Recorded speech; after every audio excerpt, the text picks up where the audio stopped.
y también la embolización. Por eso es importante tener en cuenta esta patología. Es muy frecuente los aneurismas de aorta abdominal. Los infrarrenales son 80% de todos los aneurismas, ¿ya? Y hay que tener en cuenta que la aorta abdominal más o menos promedio mide 2 centímetros, de 2 a 2,5. Y eso sumado al 50% de su luz, más de 3 centímetros, estamos considerando como una dilatación aneurismática. En caso de los aneurismas de aorta torácica, es menos frecuente en relación a los aneurismas abdominales, los infrarrenales, que es un 80%. La aorta torácica aproximadamente es un 20% en relación a todos los aneurismas. El, como dice su concepto, es la dilatación de la aorta por debilidad de su pared o degeneración quística de la misma. Generalmente tiene que tener un diámetro transversal máximo del 50% del diámetro normal, ¿no? Si supongamos, como dije, mide 3 centímetros, más de 4,5 centímetros, estamos hablando de aneurisma, ¿no? La incidencia es de 6 a 10 por 100.000 habitantes, es mucho más frecuente en varones, aparece a la sexta, séptima década de la vida. En relación a los abdominales es menos frecuente, un 20% en relación a los abdominales, un 80% los aneurismas, los infrarrenales, como les comenté. De entre los torácicos, el más frecuente es el de la aorta ascendente, 40%, seguido por la aorta descendente, que por ahí va, 35-40%, del callado, 15%, y los toracoabdominales, 10%. Es decir, puede haber aneurismas tanto que comprometan el tórax, la aorta del tórax y también la aorta abdominal.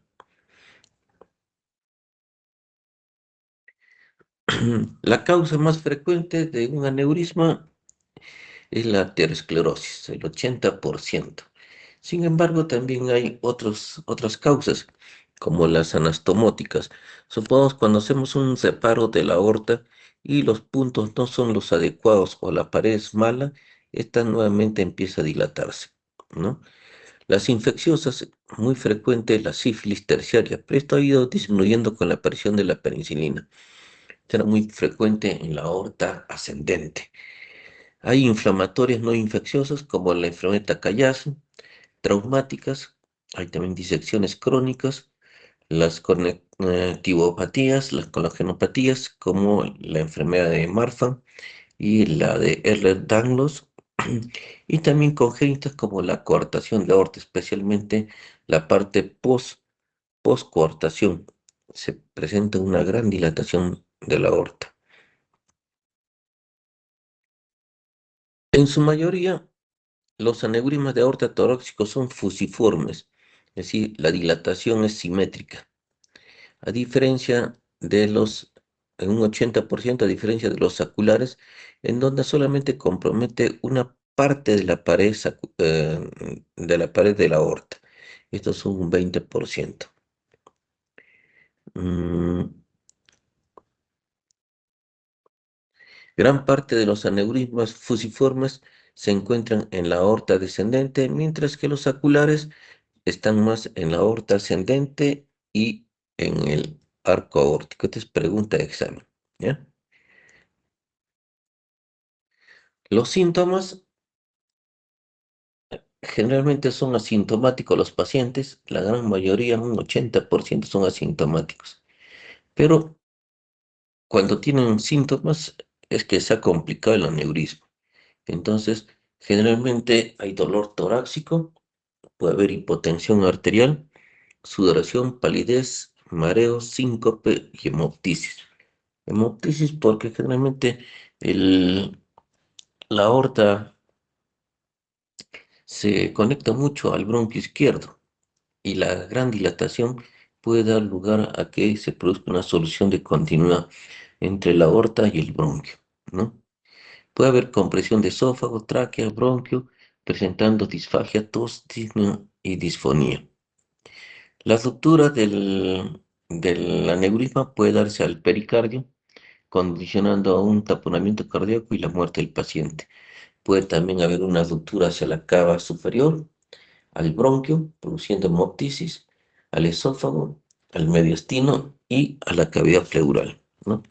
Estas estructuras, si se dan cuenta, no tienen tanta fuerza para contener el sangrado, ¿no? Entonces el sangrado es eminente.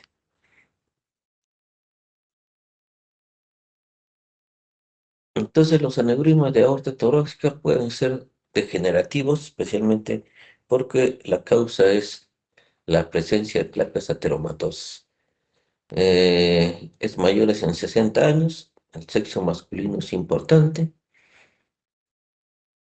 El hecho de fumar, la dislipidemia, la hipertensión arterial también, el EPOG de igual manera, los antecedentes familiares de aneurismas, enfermedades arteriales periféricas, la disección de aorta, la presencia de trombo en su luz, antecedentes de sífilis y también enfermedades del colágeno.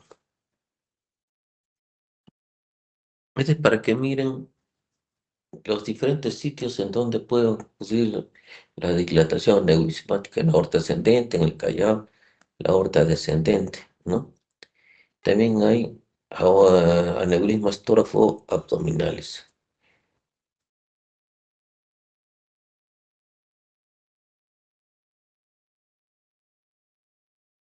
Esta es una clasificación de los aneurismas torácicos, de la aorta torácica descendente, según Kiefer, puede ser de primer grado cuando solo afecta la parte proximal de la aorta descendente. Segundo grado, la parte media y tercer grado, la parte más distal de la aorta torácica. Cuarto grado, cuando compromete toda la aorta descendente, ¿no? Y según la clasificación de Crawford, compromete o hay un compromiso de la aorta tóraco-abdominal. En el estadio 1, toda la aorta torácica más la parte suprarrenal. En el estadio 2, toda la aorta torácica más toda la aorta abdominal. En el 3, la porción distal de la aorta torácica y todo el compromiso de la aorta abdominal. En el estadio 4, cuando solo hay compromiso de la aorta abdominal. Y en el 5, cuando es la porción distal de la aorta torácica y la parte proximal de la aorta abdominal, es la suprarrenal, ¿no? En los hallazgos radiológicos, nosotros vamos a evidenciar un incremento del mediastino, especialmente del botón aórtico, ¿no? Y también la presencia de una aorta desenrollada, es decir, una aorta elongada, ¿no? Puede haber velamiento cuando hay sangrado, cuando hay un hemotórax. Con respecto a los estudios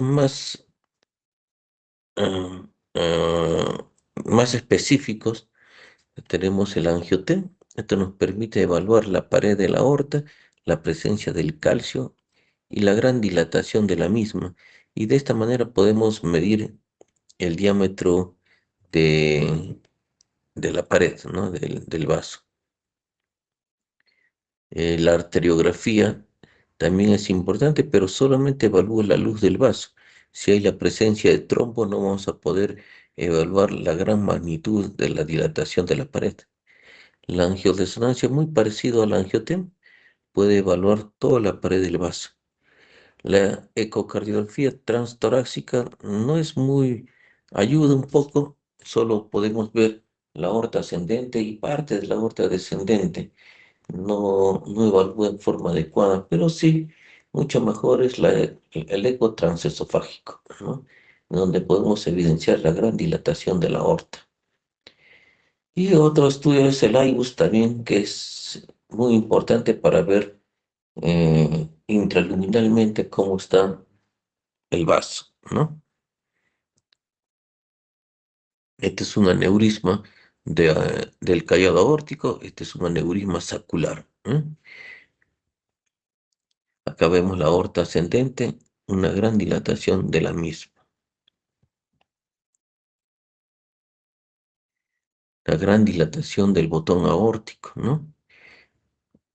Que da lugar a que podamos ver esta gran dilatación del callado con la presencia de trombo. El trombo es muy importante porque de alguna manera evita que la aorta se rompa a ese nivel. Más si está libre de trombo, la pared tiene mayor predisposición a romperse.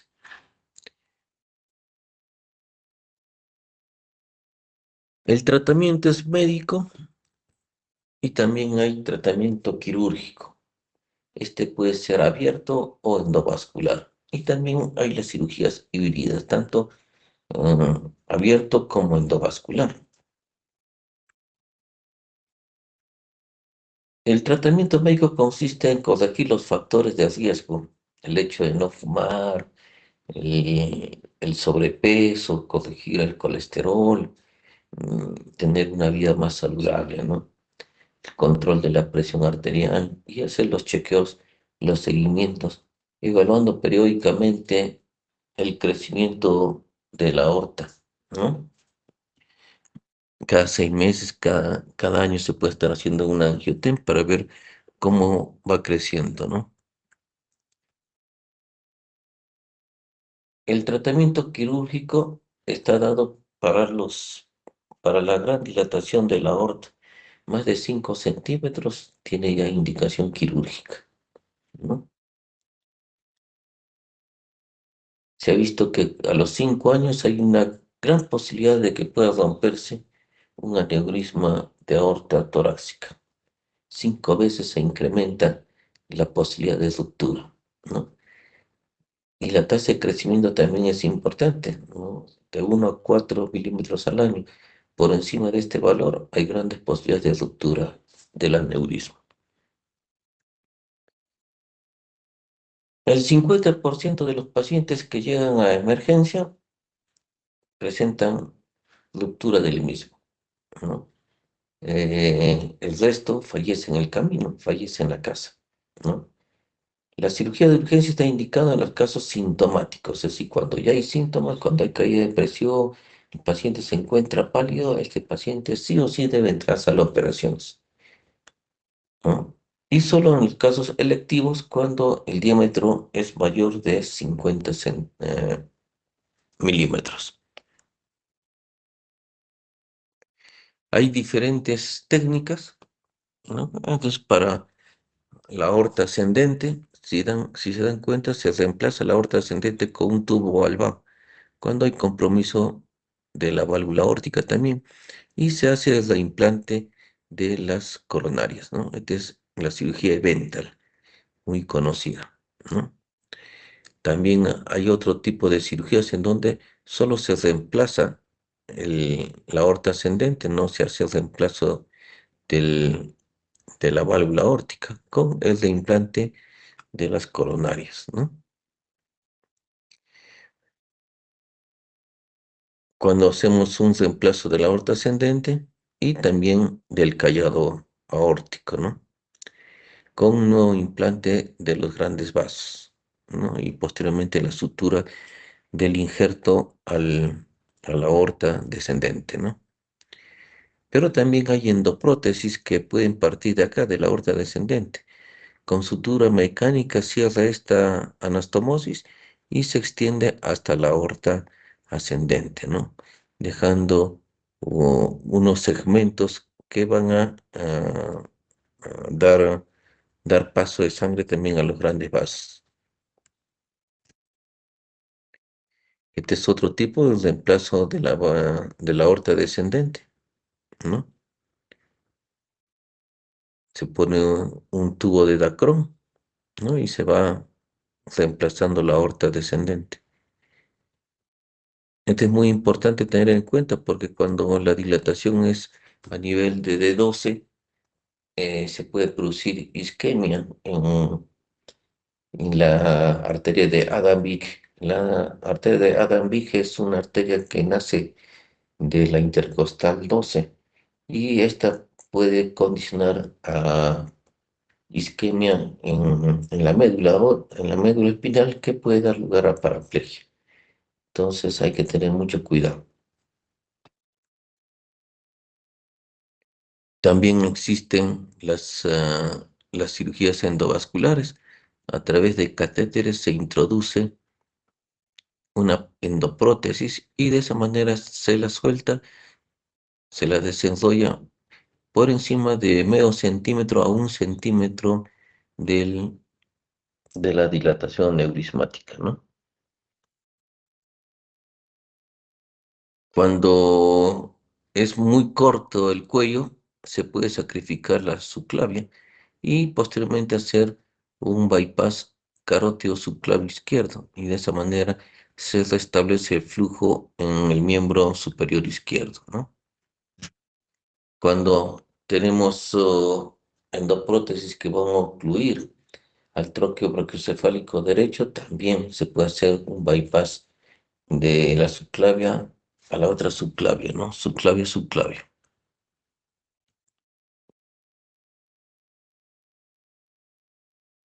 Algo muy similar cuando hay compromiso de la carótida izquierda, ¿no? Se puede hacer un bypass. Y lo ideal es de que cuando se instale una prótesis tenga sus ramas adecuadas para los grandes vasos también, ¿no? Con respecto a la aorta abdominal, es mucho más frecuente que el aneurisma de aorta torácica, ¿no? Es igual la dilatación más del 50% del diámetro normal del vaso, que compromete las tres capas de la arteria. Normalmente se considera que es patológico la aorta abdominal mayor de 3 centímetros. ¿Ya? La ruptura tiene una mortalidad de un 80-90%. La incidencia es de 15 a 37 por 100.000 habitantes al año. Es más frecuente en varones a partir de la sexta década de la vida.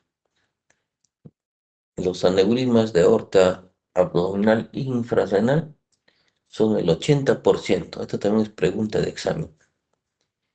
El segmento suprarrenal es muy, muy poco, un 5%.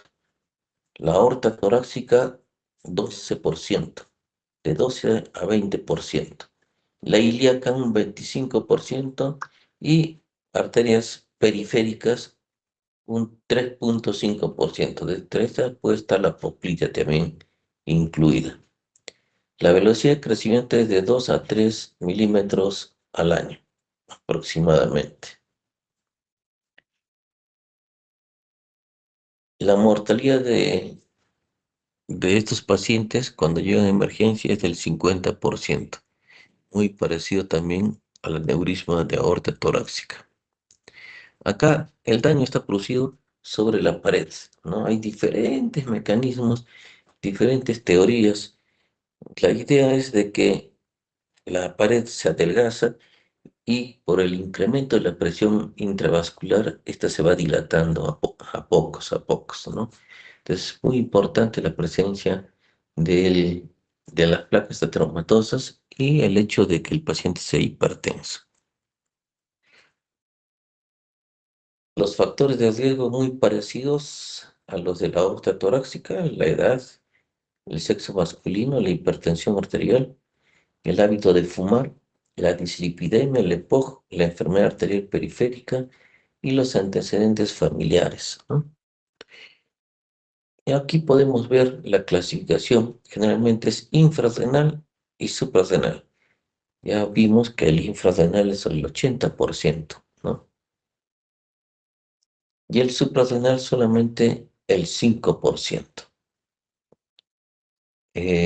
Tenemos, este es el infrarrenal, el yuxtarrenal cuando está justo en las arterias renales, el pararrenal cuando ya compromete a las renales, y el suprarrenal cuando ya hay alteración del diámetro por encima de las mismas, ¿no?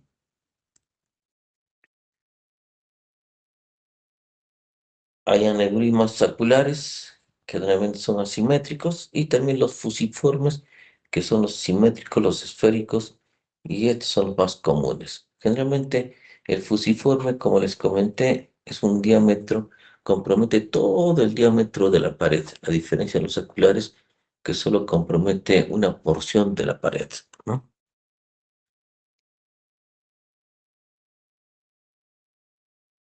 La gran mayoría de los pacientes son asintomáticos y su hallazgo solamente es a veces casual, es por un estudio, ¿no? Cuando hay molestias, cuando hay síntomas, es porque generalmente el aneurisma se ha roto y se asocia mucho a un dolor lumbar, ¿no? Inespecífico, muy intenso, que no cede fácilmente. Hay una gran hipotensión y palidez marcada del paciente. El paciente está hecho un papel, está bien blanco, con sudoración y en algunos casos se llega a palpar una masa pulsátil periumbilical. En algunos no, porque como se ha roto y el paciente está chocado, a veces ni siquiera se llega a palpar la masa. En su mayoría se rompe hacia el retroperitoneo y esto generalmente se asocia a una mortalidad del 10 al 30%, ¿no? Cuando se rompe la cavidad peritoneal es mucho mayor la mortalidad, porque en el retroperitoneo todavía tenemos la columna que puede estar conteniendo el sangrado, pero cuando se abre hacia la cavidad peritoneal no hay estructura que pare el sangrado, ¿no? Esto es lo que vemos a través del eco, una gran dilatación de la pared del vaso con la presencia de trombo, y algunas veces podemos incluso encontrar un aneurisma disecado, ¿no? Vemos acá el flujo de sangre de la luz del vaso y rodeado de la presencia de trombo. Este es un angiotema en donde se está reconstruyendo la gran dilatación de la aorta descendente infrarrenal por debajo de los riñones. Y si ven, este segmento normal de la aorta es el cuello del aneurisma, ¿ya? Aquí es donde tenemos que hacer la anastomosis. La gran dilatación de la aorta, ¿no? Con la presencia de trombo. El trombo, como les comenté, ayuda mucho a que no se rompa el aneurisma a este nivel. Por desgracia, en este sitio sí, es mucho más frecuente cuando no hay trombo, ¿no? Y también la columna ayuda mucho porque no se va a romper el aneurisma a este nivel, pero sí hacia el peritoneo. Las complicaciones más frecuentes, la ruptura y la embolía distal. Más frecuentemente la ruptura, ¿no? Esto conlleva la muerte del paciente en su mayoría. Mientras que la embolía distal, ha habido casos en donde tenemos pacientes que se han operado por isquemia en una extremidad y después a los meses isquemia en la otra, ¿no? Entonces hay que pensar de que puede haber un trombo en la aorta, ¿no? Es necesario corroborarlo a través de un estudio, un angiotema, ¿no? El tratamiento inicialmente es médico. Cuando tenemos un aneurisma de 3 centímetros, el tratamiento es conservador, es médico, porque es mayor el riesgo de entrar a la sala de operaciones el paciente por la alta tasa de mortalidad que puede implicar esta cirugía, ¿no? El hecho de clampar la aorta es un riesgo, un estrés, ¿no? Y si la mortalidad por este diámetro de la aorta es menor a la mortalidad de la cirugía, entonces es preferible esperar y dar tratamiento con medicación que disminuya la velocidad de crecimiento de la aorta, ¿no? ¿Cómo podemos disminuir la velocidad de crecimiento? Utilizando antihipertensivos, especialmente el beta bloqueo, que disminuye el estrés de la pared. Pero si el paciente tiene contraindicado el uso de beta bloqueadores. Se puede usar IECA, los ARA2, los calcio antagonistas y queda en, ¿cómo se llama? En, queda el conveniente del uso de antiagregantes como la aspirina queda un poquito restringido porque si el paciente tiene una ruptura del aneurisma puede sangrar, ¿no? Entonces, por ahí, en algunos casos no es una indicación al 100%, ¿no? Pero sí se puede dar tratamiento para la dislipidemia, ¿no? Cuando un aneurisma de aorta abdominal tiene más de 5 centímetros de diámetro, tiene indicación quirúrgica. O cuando hay un incremento del diámetro, ¿no? Generalmente más de 5 milímetros al año también tiene indicación quirúrgica, ¿no? Entonces, eso es importante. Los aneurismas a nivel de ilíaca, cuando tienen más de 3,5 centímetros y popliteos más de 2 centímetros, tienen indicación de cirugía. Los aneurismas de la arteria poplitea, estos son muy embolizantes. Los pacientes cursan con isquemia a repetición. Hay veces no saben por qué.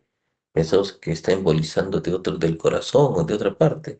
Y el embolismo es más localizado, ¿no? A nivel de la arteria poplitea.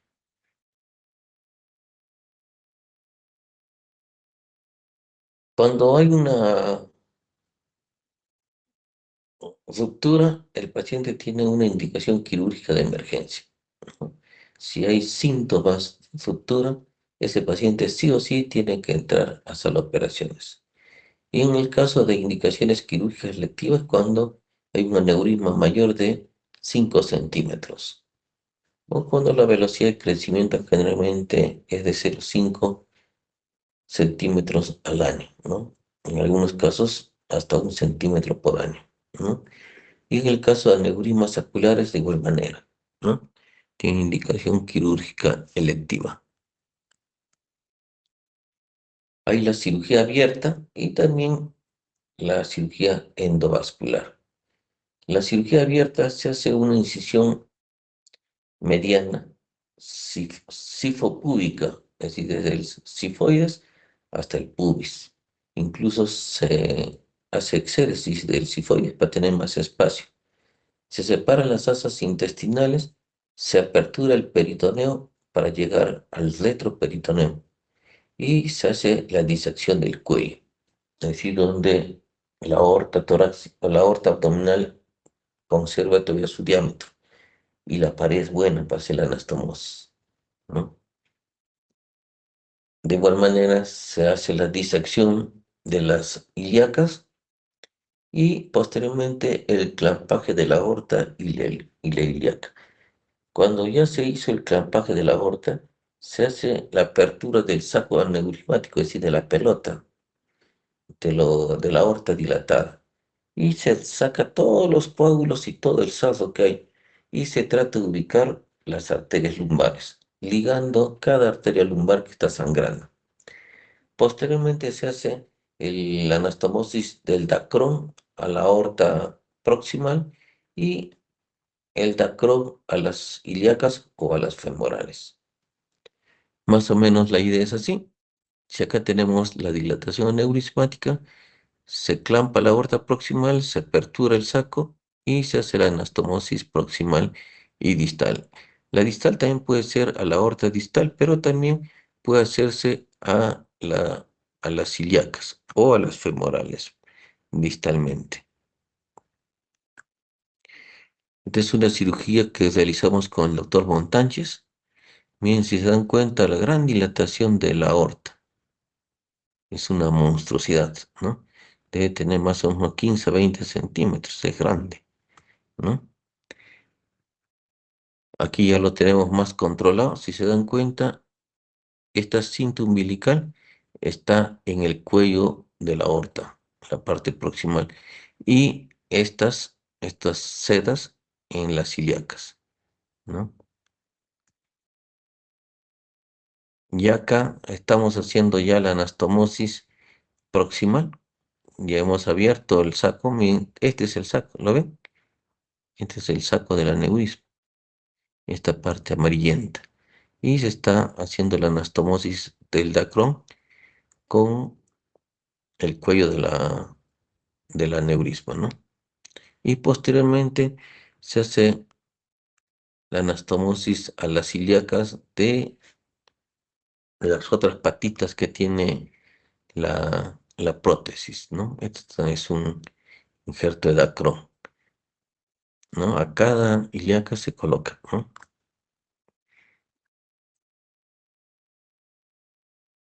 Y lo bueno de la cirugía abierta es de que se elimina la presencia de la dilatación de la aorta, es decir, en otras palabras, se cubre el paciente.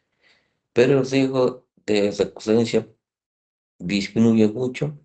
Pero ¿cuál es el inconveniente? Que es una cirugía bien compleja y también tiene una tasa de mortalidad y de complicaciones, ¿no? Por el hecho de haber clampado la aorta. Mientras más tiempo clampada tengamos la aorta, más morbilidad y más mortalidad del paciente, ¿no? Hemos tenido pacientes que hemos clampado la aorta una hora, ¿no? Y los pacientes han sido extubados al tercer, cuarto día de la cirugía, con evolución, con un hilo paralítico posterior y posteriormente la mejora del paciente. Y el paciente es dado de alta más o menos a los 10 días, 15 días, ¿no? Las complicaciones pueden haber arritmias, se puede infartar el corazón, porque esto implica una cirugía bien compleja. Hemorragias intraoperatorias, pues, se puede romper espontáneamente el aneurisma. Hay insuficiencia renal por la gran hipotensión o también porque tenemos que sacrificar, clampar las arterias renales. Puede haber isquemia de los miembros inferiores, microémbolos, complicaciones gastrointestinales. Hay veces las mesentéricas también están comprometidas.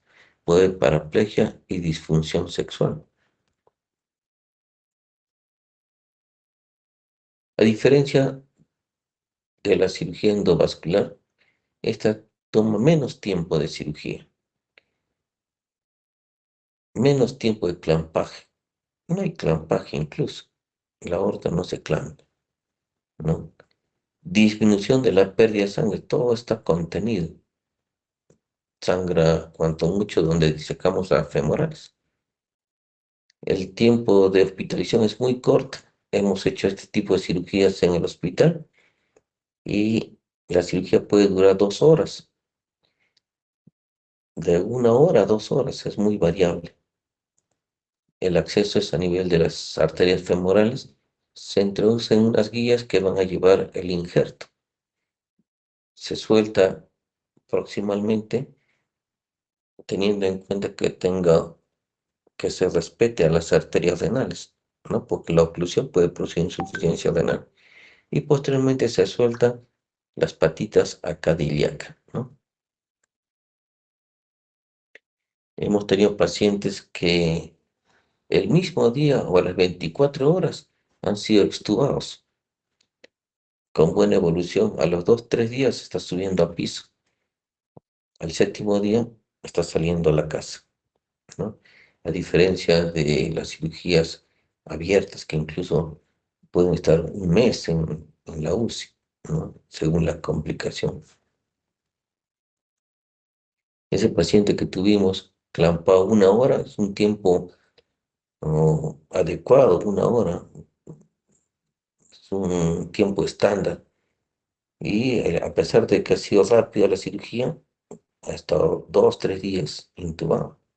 A diferencia de estos con endovascular, las horas, cuanto mucho, 24 horas, el paciente extubado, ¿no? Entonces se ingresa por las arterias femorales, ¿no? Se suelta la endoprótesis y se libera a la ilíaca de la derecha. Y posteriormente, a través de otras guías, se ingresa, se calza a la endoprótesis y también se libera la otra patita al lado izquierdo. Lo más trabajoso es esto, que la guía pase por el orificio que tiene esta endoprótesis. Esto es lo más trabajoso, ¿no? Pero después hay que tener un poco de paciencia. Entonces, el abordaje es femoral. El dispositivo es una endoprótesis que se despliega desde la aorta justo debajo de las arterias renales y se extiende hasta las ilíacas, ¿no? Primero se despliega la ilíaca derecha y posteriormente la contralateral, ¿no? Y al final se balona a través de un globo tanto la aorta proximal como a nivel de las ilíacas, ¿no?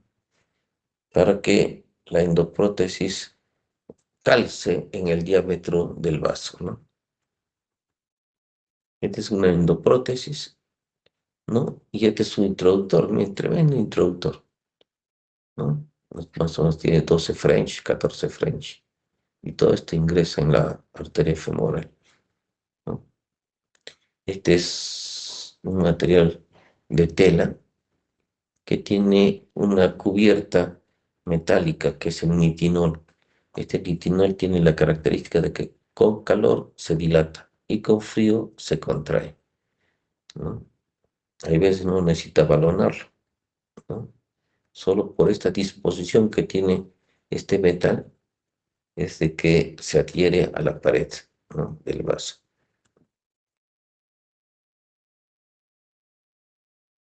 Hay también complicaciones en este tipo de cirugías, ¿no? Puede haber oclusión de alguna arteria importante, puede embolizar, puede haber trombosis de la endoprótesis, lesión arterial y disección, puede haber isquemia arterial, migración del injerto y la presencia de endolig.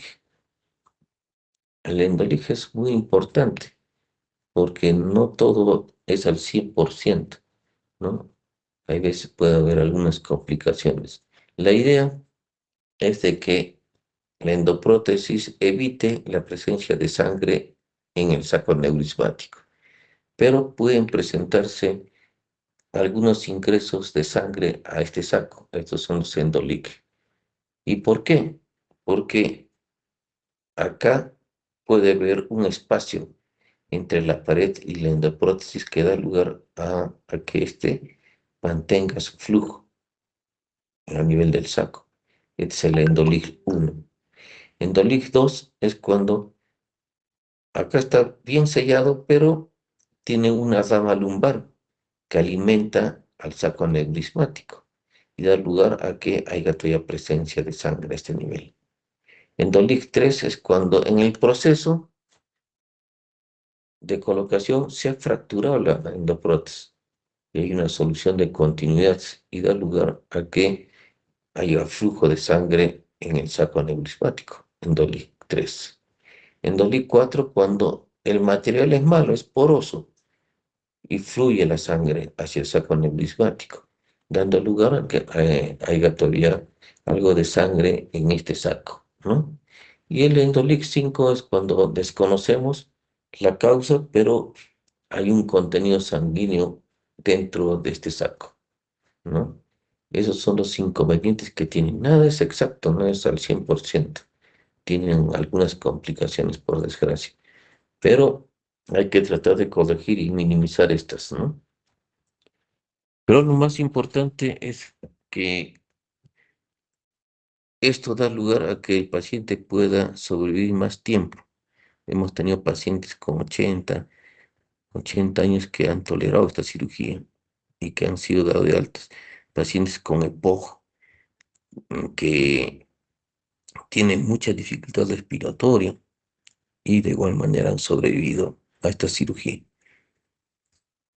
A diferencia de la cirugía abierta, en donde probablemente la mortalidad hubiera sido más alta, ¿no? ¿Alguna pregunta?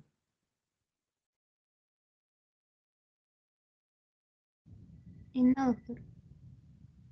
Chicos, ha sido un gusto haber conversado con ustedes. ¿Cuántos alumnos han sido? Uno, dos, tres, cuatro, cinco, seis, siete, ocho nomás, ¿no? Listo, cuídense, Doctora, ya nos han sido vemos. 22. Muchas gracias, Ah, doctor. ya. Gracias, cuídate. Hasta luego. Chao, chao.